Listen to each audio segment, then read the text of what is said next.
We move on to Chris Horn, who has two submissions. One's the Ltp submission and the other is a climate change submission. So the climate change submission's on the hub in the same area as well. So yeah. Thank you, Chris. Hello. Welcome. Can you hear me all right? Yes. Yes. Good. Okay. So I'm doing my Ltp one first. The main things I wanted to talk about here, just to highlight, because there's quite a lot of different things in the submission, which are all important, of course. But strengthening communities funding is probably high on my list of concerns. I sort of wonder when it was last increased, actually. It's been a long time from what I understand. And so that means over time it's actually decreased already on what it was. And I actually think it needs to go up. I've just come from Manuka Cottage, which is a small community group that's funded by you guys.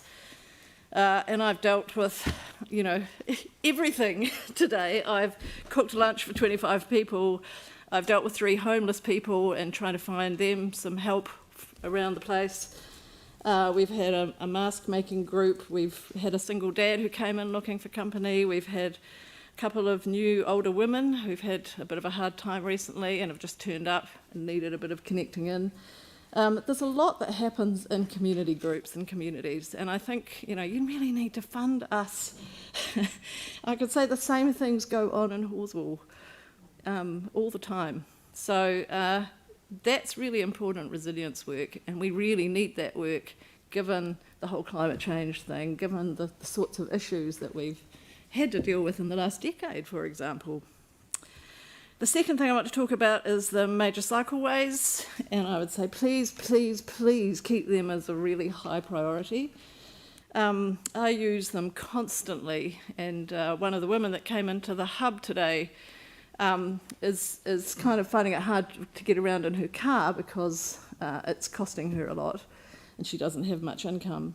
So she's thinking about getting a bike, and it was wonderful. I was able to say, look, you know, you live in Spraydon and there's a cycleway here and there's a cycleway there and there's a cycleway. And so she's actually she will be able to get a bike and she'll be able to go to some meaningful places on it. And that will save her an enormous amount of money. And she's in her 70s, it'll keep her healthy and well as well. So cycleways are really important for all those reasons. I brought a few copies of articles just recently from the news, the sorts of things that have come across my Facebook, all based on research.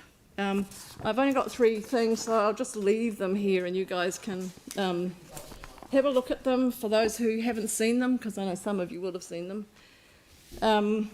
Just to kind of back up the idea that cycleways are really important things for a lot more than just to transport cyclists, but also to keep people healthy, well, to build community, and to encourage more cycling from a climate change perspective. And the last thing is that I thought I'd highlight is public transport infrastructure. So this is really important stuff. Really want to see that continue. Well, it's perfect because you now can segue into your climate change one, Yes, which also makes that's right. Okay, so climate change.